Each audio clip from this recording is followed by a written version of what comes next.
بسم اللہ الرحمن الرحیم۔ حضرت عمیر بن وہب رضی اللہ تعالی عنہ ایمان لائے۔ حضور علیہ السلام نے ایمان لانے کے بعد انہیں مدینہ کے اندر ٹھہرنے کا حکم دیا اور یہ فرمایا کہ آپ قرآن مجید کی تعلیم حاصل کریں، آپ اللہ کے دین کو سیکھیں، اسلام کے احکامات کو سمجھیں۔ صحابہ کرام نے بڑی محنت کے ساتھ، بڑے لگن کے ساتھ، بڑے شوق کے ساتھ اپنے اس بھائی کو دین اسلام کے علوم کو سکھانے کے لیے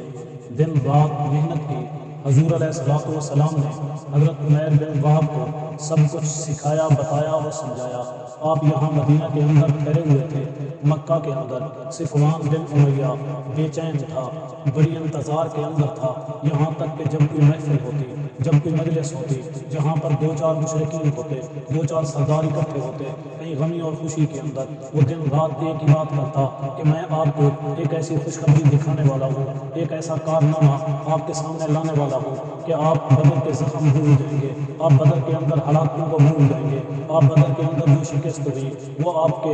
چھوٹی لگے گی۔ میں اسے ایک بڑا کام سر انجام دینے والا ہوں، ایک بڑا کارنامہ دکھانے والا ہوں، یہاں تک کہ وہ ہر مکہ سے مکہ کے ہر شہر میں، ہر کونے اور کوچے میں، ہر گلی اور محلے میں یہی بات کہے جا رہا تھا کہ بہت بڑی خوشخبری آنے والی ہے، بہت بڑی آپ کے سامنے ایک ایسی بات آنے والی ہے کہ جس بات کو سن کر تم خوش ہو جاؤ گے، جشن مناؤ گے۔ یہاں تک کہ حضرت عمیر بن وہب وہاں پر اسلامی تعلیمات سیکھ رہے ہیں اور یہ انتظار بھی ہے کہ کب حضور علیہ السلام کی نعوذ باللہ قتل کی خبر ہم تک پہنچتی ہے۔ یہاں تک کہ جب کوئی مدینہ سے آتا یا اس راستے سے مکہ کی طرف آتا تو صفوان بن امیہ وہاں جا کر پوچھا کرتا کہ بتاؤ عمیر بن وہب کا کیا حال ہے، وہ کیسا ہے، وہاں پر کیا کام ہوا؟ تو لوگوں نے بتایا کہ ہمیں تو کوئی علم نہیں، ہم نہیں جانتے۔ ہر ایک قافلے سے یہی بات کرتا رہا، یہاں تک کہ وہ جھوٹی امیدیں لگائے ہوئے اپنے دل کو بہلاتا رہا اور ہر گزرنے والے، ہر ملنے والے قریشی کو خوشخبریاں سناتا رہا اور یہی بات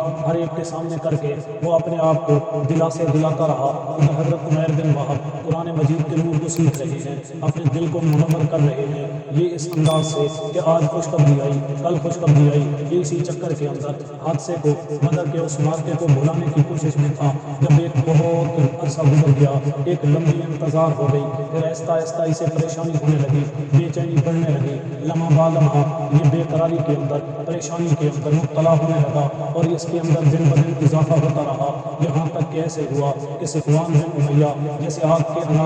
کے انگاروں پر لوٹ پوٹ ہو رہا ہے، وہ مدینے کی طرف آنے والے ہر ایک مسافر سے التجا کرتا، ہر ایک مسافر کے سامنے جا کر یہی بات کرتا، مجھے بتاؤ، میرے سوال کا جواب دو۔ آخر کار ایک مسافر نے آ کر اطلاع دی کہ آپ جس عمیر کا پوچھتے ہیں وہ عمیر بن وہب کلمہ پڑھ چکا ہے، وہ اسلام قبول کر چکا ہے، وہ حضور صلی اللہ علیہ وسلم کے ہاتھ پر زندگی اور موت کی بیعت لے چکا ہے، وہ دین اسلام کو سیکھنے کے لیے مدینہ کے اندر ٹھہرا ہوا ہے، وہ اسلام سے، وہ قرآن سے اپنے دل کو منور کر رہا ہے۔ جب یہ خبر صفوان بن امیہ پر ایسے گزری جیسے بجلی گزرتی ہے، بجلی بن کر اس پر گری اور وہ اس بات کو جب اس کے سامنے آئی اسے یقین نہیں آ رہا تھا، اس کو یقین دلایا گیا، اسے بتایا گیا کہ یہ بات حقیقت ہے کہ عمیر بن وہب جس کو تم نے تیار کر کے بھیجا تھا حضور علیہ السلام کی جان لینے کے لیے، وہ تو اسلام کو لے آیا ہے، اس نے اسلام کو قبول کر لیا ہے۔ اب روئے زمین پر بسنے والا ہر ایک انسان اس طرف متوجہ ہو رہا ہے۔ صفوان بن امیہ کی